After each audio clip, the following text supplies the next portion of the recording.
Hello dear students, the Mission Development Academy में आप सभी लोगों का स्वागत है। और आज हम बात करेंगे क्लास 10th का चैप्टर नंबर 9 और जो आपकी फुटप्रिंट्स विदाउट फीट वाली बुक है उसी का ये चैप्टर नंबर 9 है। तो चलिए हम देखते हैं और समझने की कोशिश करते हैं कि इस कंप्लीट चैप्टर में एक्चुअल में दिया क्या है और हर एक मीनिंग को हम समझेंगे। और जब मीनिंग को आप समझते हैं ना तो चैप्टर ऑटोमेटिकली आपको समझ आता है और क्वेश्चंस आपसे कुछ भी पूछा जाए आप हर एक क्वेश्चंस के आंसर्स को आप दे सकते हैं। तो यहाँ लिखा हुआ है फ्रॉम हर वेरी चाइल्डहुड भोली वॉज नेग्लेक्ट एट होम। बचपन से ही घर पर भोली की उपेक्षा की जाती थी, उसे नेग्लेक्ट किया जाता था। और why did her teacher take special interest in her, और उसकी टीचर ने उसमें एक स्पेशल इंटरेस्ट क्यों लिया।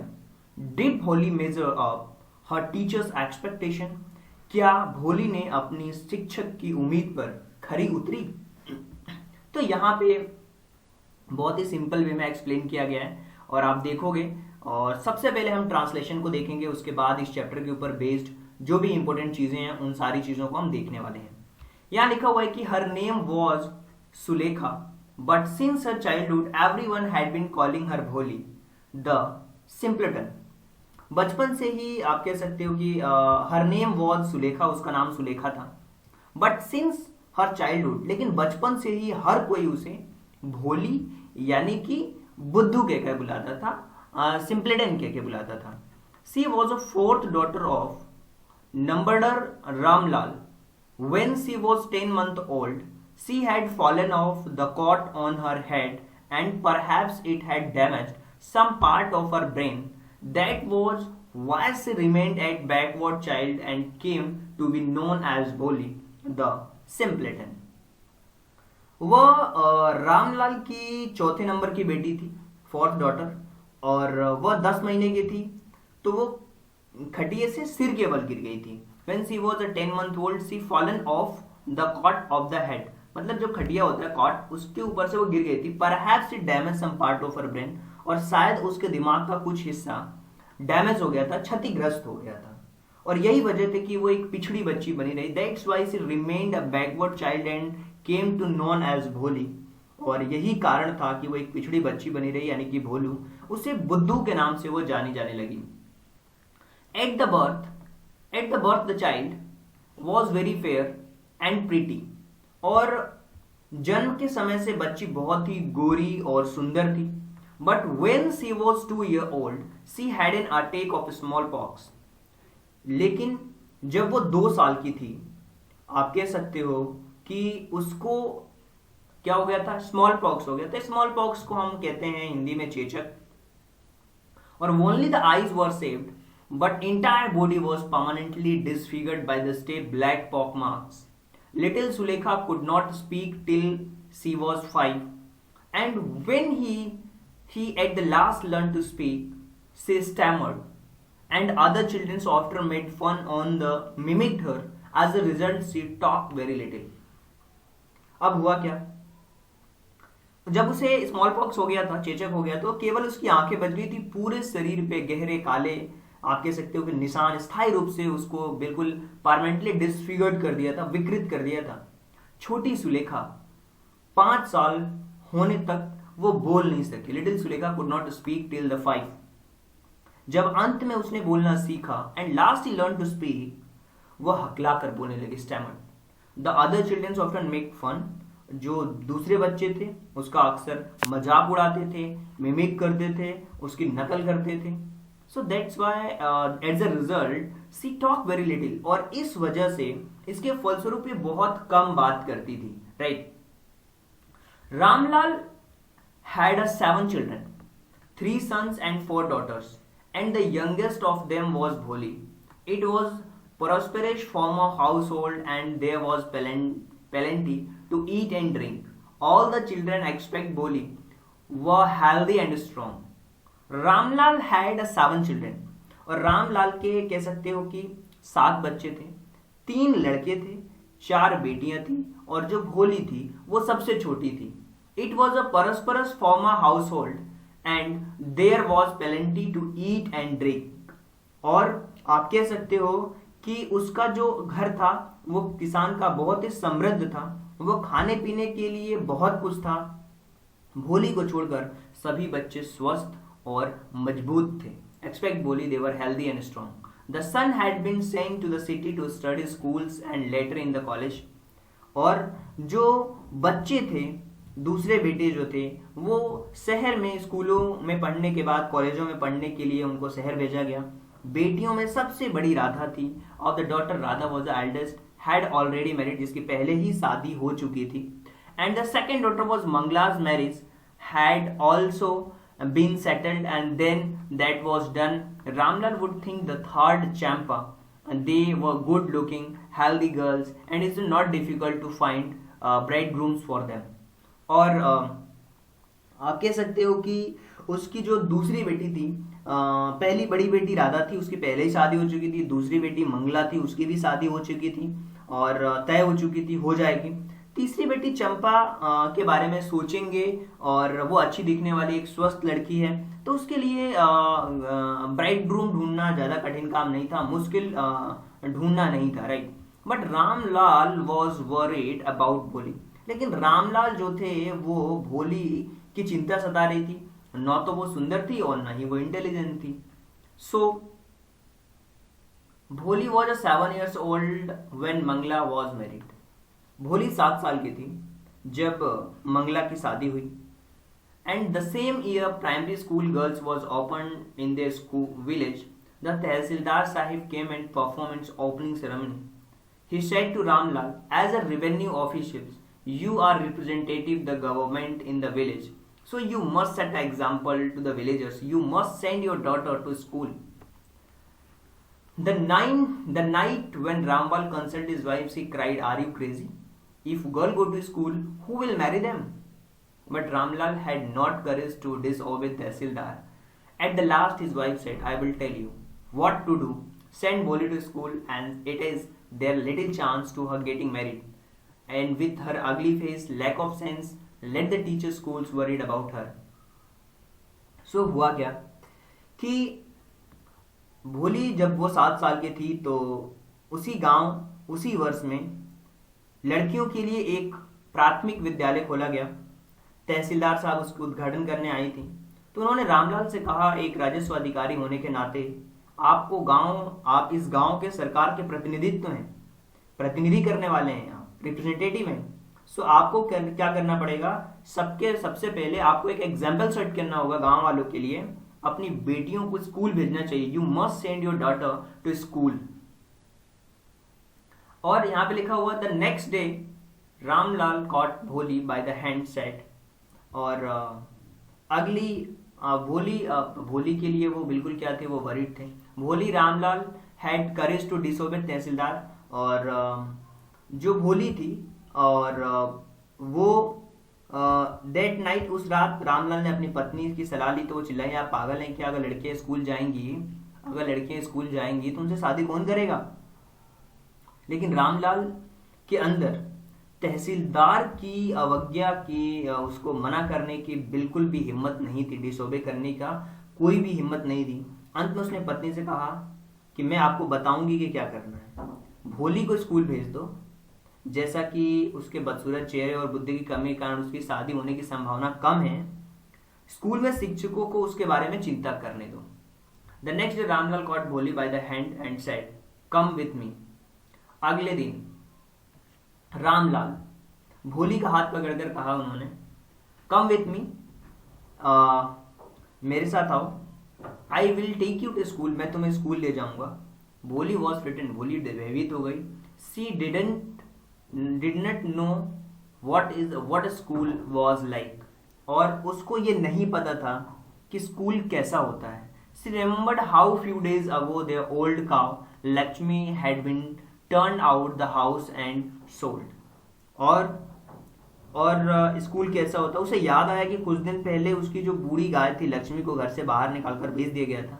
उसने कहा, नहीं नहीं नहीं नहीं नहीं नहीं नहीं। She shouted in terror and pulled her hand away in the father grip. और वो आतंक में चिल्लाए, वो अपने पिता से पकड़कर दूर अपने हाथ को खींच लिया। रामलाल चिल्लाए, what is the matter with you fool, shouted Ramlal. Ramlal चिल्लाए, तुम्हारे साथ क्या बात है, तुम मूर्ख हो। I am only talking to school, मैं केवल स्कूल ले जा रहा हूं। Then he told his wife, "Let's her wear some decent clothes today, or else what will be teachers and other schoolgirls things thus when they see her." फिर उसकी पत्नी ने कहा, उसे आज कुछ सभ्य कपड़े पहनने दो, वरना टीचर्स और अन्य स्कूल के जो बच्चे हैं वो उसके बारे में क्या सोचेंगे.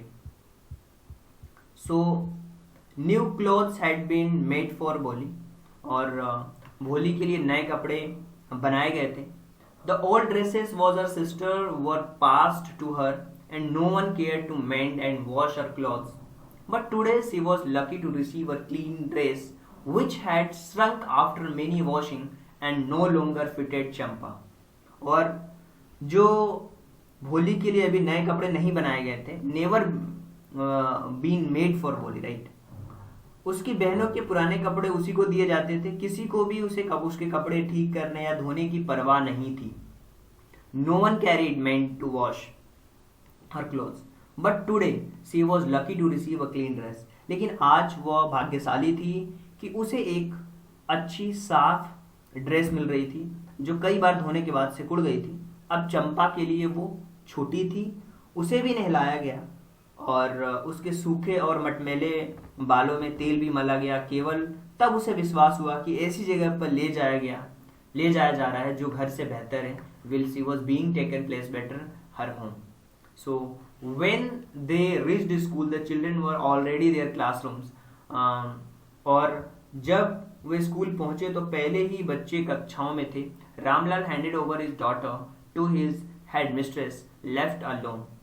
रामलाल ने अपनी बेटी को प्रधानाध्यापिका के हवाले कर दिया, उसे अकेला छोड़ दिया. और handed over the daughter head mistress left alone. The poor girl look about her fear laden eyes, and there were several rooms. In the each rooms girls like squatted on mats reading from books, writing on slates. Headmaster asked Bholi to sit down and in the corner of the classroom. और कई कमरे थे और हर कमरे में उस जैसी लड़कियां चटाई पर बैठी थीं, किताबों से पढ़ रही थीं या स्लेट पर कुछ लिख रही थीं. तो प्रधानाध्यापिका ने बोला कि भोली को एक क्लास में एक कोने में बैठने को कहा. So Bholi didn't know what exactly school was like and what happened there, but she was glad to find so many girls almost her own age present there. She hoped that one of these girls might become her friends. और भोली को नहीं पता था कि वास्तव में school कैसा था, वहाँ क्या होता था, लेकिन लगभग अपनी ही उम्र की इतनी सारी लड़कियों को देखकर खुश थी. उसके मन में यह होप थी कि इन लड़कियों में से कोई भी उसकी दोस्त बन सकती है. The lady teachers who was in class was saying something in girls, but Bholi could understand nothing.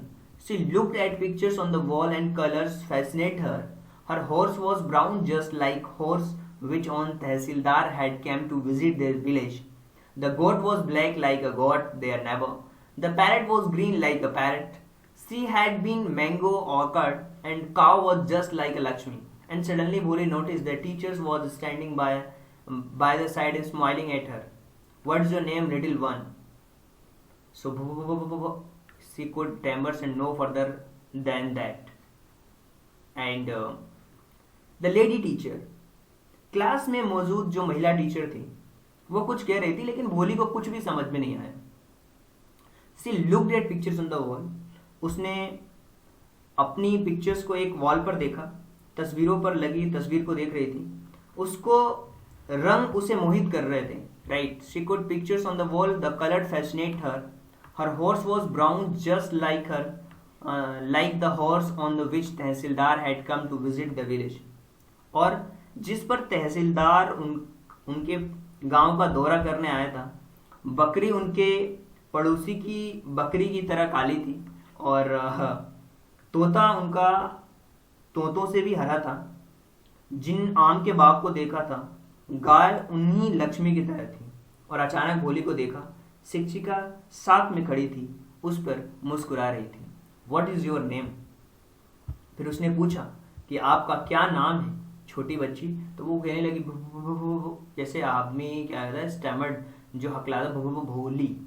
She could stammer no further than that, वो भो उसके आगे वो कुछ आगे नहीं हकला सकती थी. So she began to cry. Then then she began to cry and tears followed from her eyes in the helpless flood. She kept her head down and sat in the corner, not daring to look up at the girls who she knew were still laughing at her. Then she began. इसके बाद वह रोने लगी. उसकी आंखों से आंसू बाढ़ की तरह बहने लगे. उसने अपना सर नीचे रखकर एक कोने में बैठी रही. उन लड़कियों को देखने का साहस नहीं जुटा सकी. वह जानती थी कि अभी भी उस पर हंस रही. When the school bell rang, all the girls scurried out of the classroom, but Bholi dared not have to leave in the corner. Her head still lowered, she kept sobbing Bholi. और जब school की घंटी बजी तो सभी छात्राएं class से बाहर निकली. भोली ने अपना कोना नहीं छोड़ा. उसका सिर अभी भी नीचे झुका हुआ था. वो रोती रही. भोली. The teacher voice was so soft and smoothing. In all her life, she had been called like it touched the heart. Get up, said the teacher. It was not a command, but just a friendly suggestion. Bholi got up. Now tell your name. और फिर जो teacher की आवाज़ थी इतनी soft और smoothing थी, नरम और सुखदाई थी. पूरे जीवन में उसे कभी इस तरीके से नहीं बुलाया गया था और ये बात उसको दिल में छू गई. टीचर ने कहा, गेट अप, उठ जाओ. ये कोई आदेश नहीं था बल्कि एक दोस्ताना सुझाव था. भोली उठ गई. Friendly suggestion. Now tell your name. अब अपना नाम मुझे बताओ. Sweat broke out over the whole body. Would her stammering tongue again disgrace her? For the sake of kind woman. However, she decided to make an effort. She had such a smoothing voice. She would not laugh at her. अब उसके पूरे शरीर में पसीना आ गया.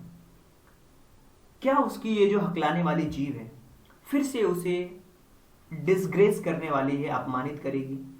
लेकिन इस भली महिला ने उस पर, महिला की खातिर उसने एक और प्रयास करने का फैसला किया. Make an effort. She had such a soothing voice.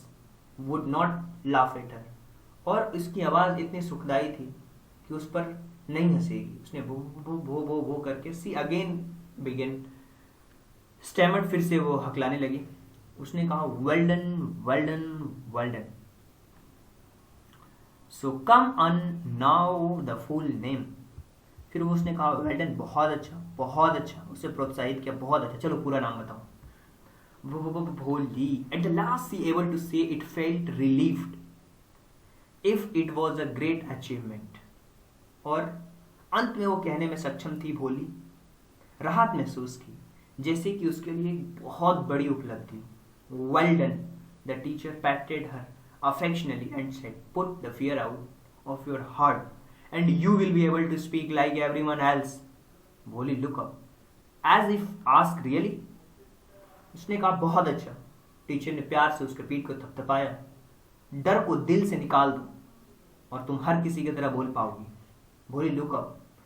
भोली ने देखा उसकी तरफ और जैसे पूछना चाहती हो, सच में, really?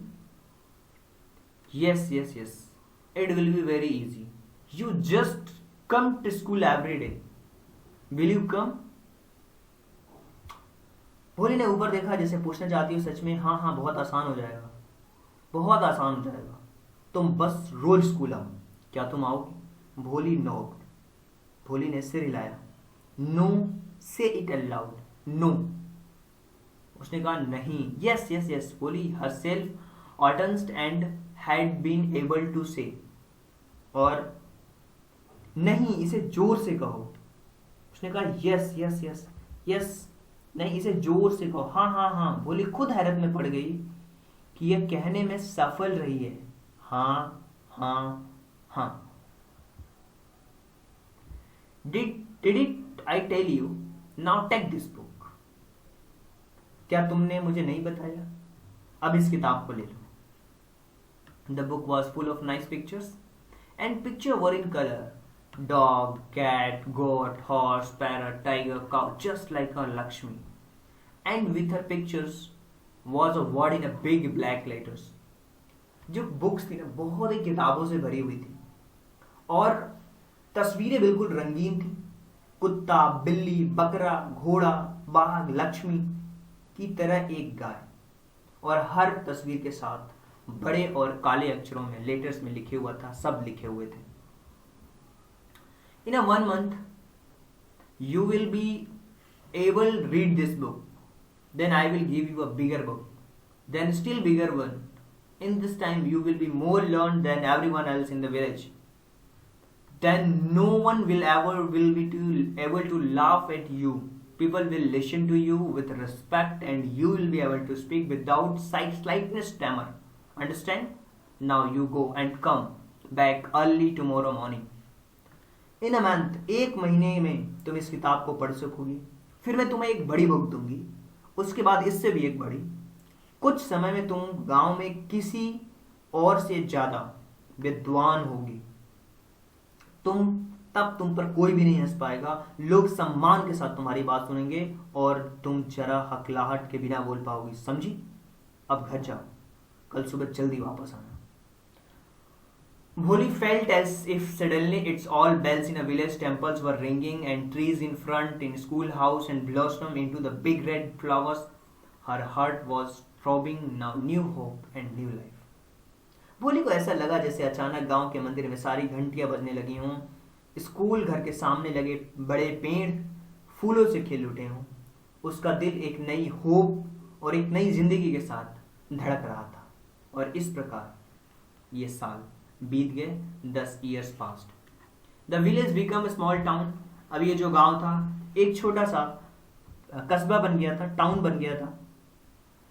The little primary school became a high school. अब ये जो प्राइमरी स्कूल था अभी हाई स्कूल बन गया था। There were now cinema under a tin shed, a cotton grinding mill. The mail train began to stop their railway station. और मैं आपको बताऊं, अब ये टीन शेड के नीचे यहाँ पे एक सिनेमा घर था, कपास काटने की मिल थी, मेल ट्रेनें स्टेशन पर रुकने लगी थी। और एक रात खाना बनाने के बाद, one night after dinner, Ramlal said to his wife, then I shall I accept Bishambar's proposal. और एक रात खाना खाने के बाद रामलाल ने अपनी पत्नी से कहा, फिर क्या मैं बिशंबर के प्रस्ताव को स्वीकार कर लूं? Yes, certainly, his wife said. Bholi will be lucky to get such a well-to-do bridegroom, a big shop, a house his own, I have several thousands of banks, moreover not asking any dowry. That's right, but it was not so young. So you know, almost same age as I am. So also limbs, moreover the children from the first wife quite grown up. उसकी पत्नी ने कहा, हाँ निश्चित रूप से भोली को इतना अच्छा दूल्हा पाकर भाग्यशाली होगा। एक बड़ी सी दुकान, एक अपना घर, मैंने सुना है बैंक में कई हजार रुपए हैं, इसके अलावा दहेज भी नहीं मांग रहे। यह सही है कि वो इतना युवा नहीं है, तुम्हें पता है लगभग मेरी ही उम्र का है, और वो लंगड़ाता भी है। इसके अलावा उसकी पहली पत्नी से बच्चे काफी उसके बड़े हो गए हैं। So what does matter? लेकिन मैटर क्या है? His wife replied, 45-50 it's no great age for a man. उन्होंने कहा, तो क्या फर्क पड़ता है? 45-50 साल के आदमी के लिए कोई बड़ी उम्र नहीं है। हम भाग्यशाली हैं कि वह दूसरे गांव से हैं, right? We are lucky from another village, does not know about pock marks and her lacks of sense. We didn't accept his proposal. She may remain unmarried all her life. और 45-50 साल की कोई आदमी की बड़ी उम्र नहीं है। हम भाग्यशाली हैं कि वो दूसरे गांव में है, उसके भद्दे निशान, उसकी बुद्धि की कमी के बारे में पता नहीं है। अगर हम इस प्रस्ताव को स्वीकार नहीं करते तो हमें पूरे जीवन उसको अविवाहित रह सकती है। हाँ, बट आई वंडर व्हाट भोली विल से। लेकिन मुझे आश्चर्य है कि भोली क्या कहेगी। व्हाट विल विटलेस वन से? सी like a dumb cow. Maybe you are right, muttered Ramlal. वो बुद्धिहीन क्या कहेगी? वो एक गूंगी गाय की तरह। रामलाल ने कहा, हो सकता है, यू मे राइट, हो सकता है तुम सही हो। In the courtyard, in the courtyard, in other corner in the of the courtyard, Bholi lay awake in her cot listening her parents whispered conversation. पर आंगन के दूसरे कोने में भली अपनी खाट पर जागती हुई लेटी थी, अपने माता पिता की फुसफुसाहट की बातों को सुन रही थी, कन्वर्सेशन को सुन रही थी। Bisambarath was a well-to-do grocer. He came with a big party of friends and relations with him wedding. A brass band playing popular tune in an Indian film headed a procession with the bridegroom riding decorated horse. Ramlal was overjoyed such a pomp and splendor. He had never dreamed is that the fourth daughter would have such a grand wedding. Bholi elder sister who had come for a occasion, Anna, envious her luck. Bishambarnath wall. Bishambarnath एक सफल पंसारी था, ग्रोशियर था। वह शादी के लिए अपनी बड़ी संख्या में दोस्तों संबंधियों को साथ लाया था। एक भारतीय फिल्म से एक लोकप्रिय धुन बजा रहा था। एक पीतल बैंड जुलूस के साथ बढ़ रहा था। दूल्हा एक सजे धजे घोड़े पर सवार था। रामलाल की ऐसी शान व शौकत और वैभव देखकर बहुत खुश था। उसने कभी सपने में भी नहीं सोचा था कि उसकी चौथी बेटी की इतनी भव्य शादी होगी, और इस मौके के लिए आई भोली की बड़ी बहनें उसकी किस्मत से जल रही थी। When the auspicious moment came in, the bride said, "Bring the bride." Bholi, clad in a red sleek bride dress, was led to bride place near the scared fire. और जब शुभ क्षण आया तो पुजारी ने कहा कि दुल्हन को लाओ। लाल कलर की रेशमी दुल्हन की पोशाक पहने भोली को पवित्र अग्नि के पास दुल्हन की जगह पर ले जाया गया। दुल्हन को माला पहनाएंगे उनके एक दोस्त बिशंबरनाथ को प्रेरित किया। और garland the bride, one of the friends from the Bishambarnath. The bridegroom lifted the garland yellow marigolds. A woman slipped back the silken valley from bride face. December took the quick glance, and garland remained poised in her hand, and bride slowly pulled down the veil over his face. "Have you seen her?" said December to friend next to him. She was pock marks on her face. So हुआ क्या कि जो दूल्हे ने पीले गेंदे की जो माला थी उसको उठा ली। एक महिला ने दूसरे दुल्हन की रेशमी घूंघट को पीछे खींच लिया। दिसंबर ने जल्दी से नजर उठाकर देखा, माला उसके हाथ में रही। दुल्हन ने धीरे धीरे अपने चेहरे पर से घूंघट वापस खींच लिया और दिसंबर ने अपने बगल में बैठे दोस्त से कहा, क्या तुमने देखा उसके चेहरे पर भद्दे निशान है? So what, you are not young either. तुम भी युवा नहीं हो सकता है, but if I am marry to her father must give me 5000 rupees. और रामलाल ने जाकर अपनी पगड़ी का सम्मान रखते हुए दिसंबर के चरणों में रखा, और हो सकता है कि अगर मैं उसे शादी करता हूँ तो उसके पिता मुझे 5000 रुपये अवश्य देने चाहिए। रामलाल ने जाकर अपनी पगड़ी और सम्मान दिसंबर के चरणों में रखा। मुझे ऐसे अपमानित मत करो, 2000 रुपये ले लो। Father must give him 5000 rupees. Ramlal went to place the turbans in honor. December feet, do not humiliate me so. Take 2000 rupees. उसने कहा no 5000. We go back. Keep your daughter. हम वापस जाएंगे और हम नहीं उसने कहा नहीं 50,000 हम वापस जाएंगे और 5000 हमें चाहिए, 5000 चाहिए हमें, नहीं तो हम वापस जाएंगे।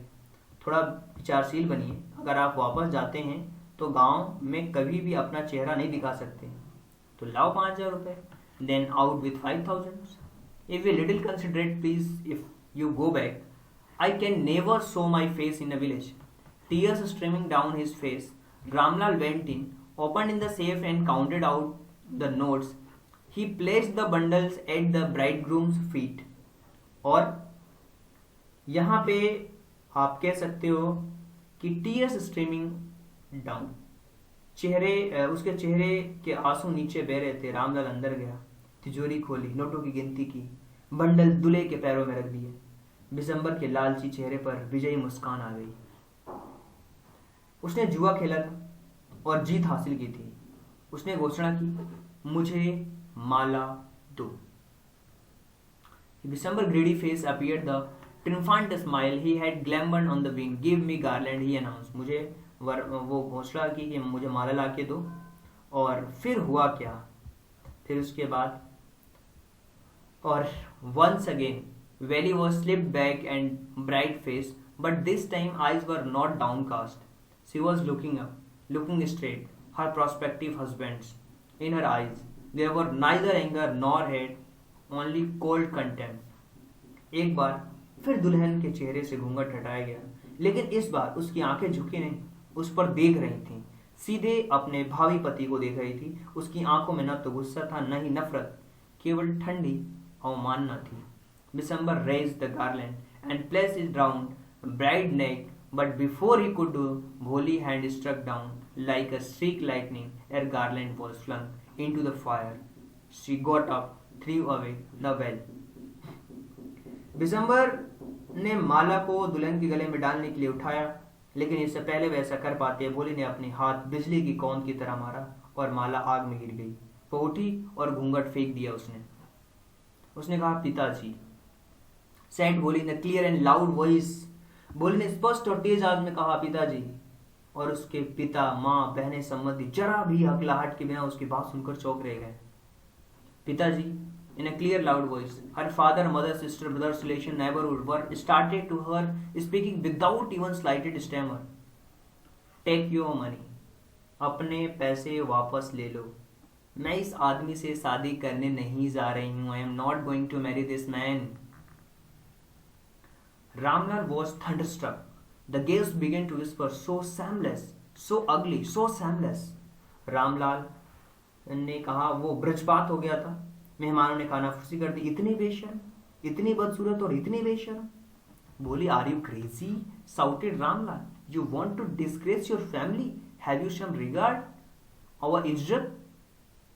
भोली ने कहा, आपकी इज्जत की खातिर इस लंगड़े बूढ़े आदमी से शादी करने को तैयार थी, लेकिन मैं अपने पति के रूप में इस तरीके से एक मतलबी, लालची, घृणित कायर को स्वीकार नहीं करूंगी। मैं नहीं करूंगी। I won't. Greedy and competent cowards. What a shameless girls. We all thought she was a harmless dumb cow.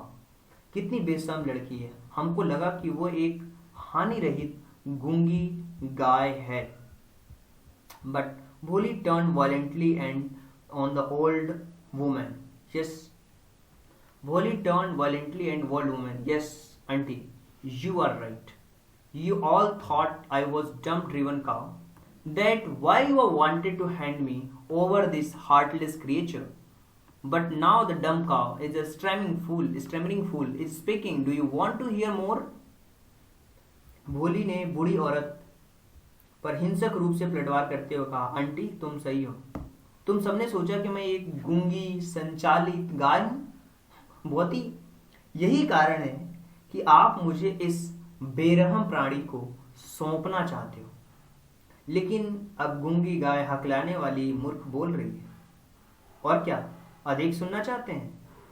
Decembernath Grocer started to go back with his party. The confused batsman thought this was end of ceremony and struck up closing song. Decembernath पंसारी ने अपने समूह के साथ वापस जाना शुरू किया। उलझन में बैटमैन ने सोचा यह समारोह का अंत था। एक और समापन गीत बजाया। Ramlal stood rooted the ground. He headed bowed low with the wheat and gripped the same. और रामलाल खड़ा हुआ, जमीन पर हिले बिना खड़े थे। उनका सिर दुख और शर्म की वजह से झुक गया था। पवित्र आग की जो लपटें थी वो अब शांत हो गई थी। The flames of scared fire slowly dying. Everyone was gone. Ramlal turned to Bholi and said, but what about you?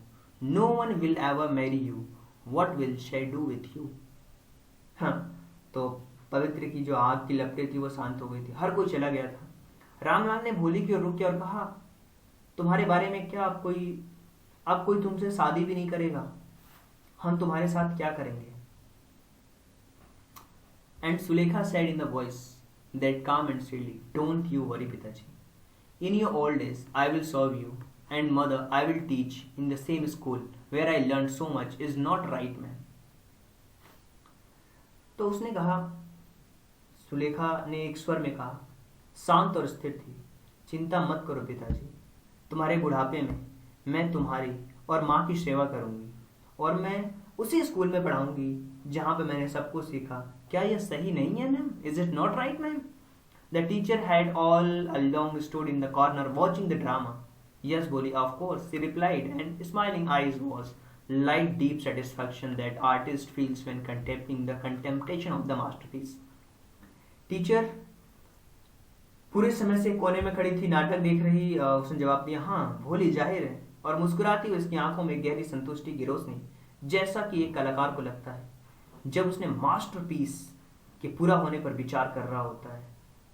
के अब्बास, क्या स्टोरी लिखी है यार, बिल्कुल दिल को झकझोर देने वाली स्टोरी है। अब अगर इसको क्वेश्चन के बारे में बात करें तो इसके क्वेश्चंस के बारे में बात करते हैं। क्या इसके क्वेश्चन आंसर हो सकते हैं? बहुत ही जबरदस्त क्वेश्चन आंसर भी होने वाले हैं। तो चलिए चलते हैं क्वेश्चन आंसर के सेशन पे। अगर हम इसके फर्स्ट क्वेश्चन के बारे में बात करें, जिसमें लिखा हुआ है कि why is the Wally's father worried about her, तो Wally was not like other children, दूसरे बच्चों की तरह नहीं थी।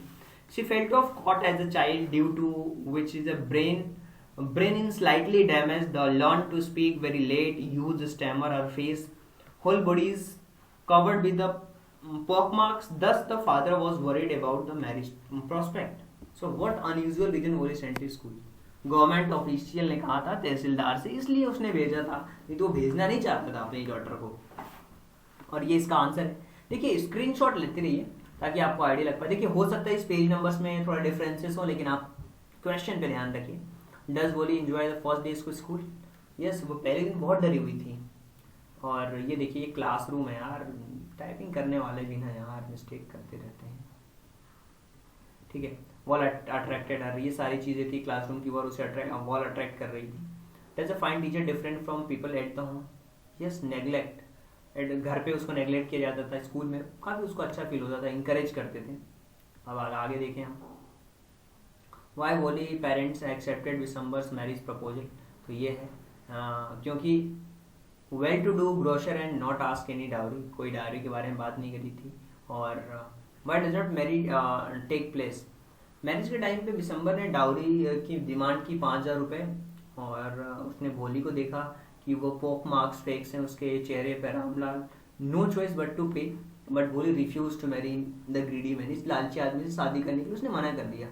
Woli had many apprehensions about the going to school he made feel and was going to better place her home. तो ये है इसका आंसर। देखिए स्क्रीनशॉट लेते रहिए, और ये है सेकंड का आंसर, और थर्ड वाला क्वेश्चन ये है, और इसका आंसर ये है। इसी तरीके से फोर्थ वाला क्वेश्चन ये है, और इसका आंसर ये है। ठीक इसी तरीके से ये जो क्वेश्चन दिया हुआ है ये वाला ये है, और इसका आंसर ये है। और ठीक इसी तरीके से सेकंड वन का आंसर अगर हम बात करें तो ये वाला है, राइट, सेकंड वन का आंसर है।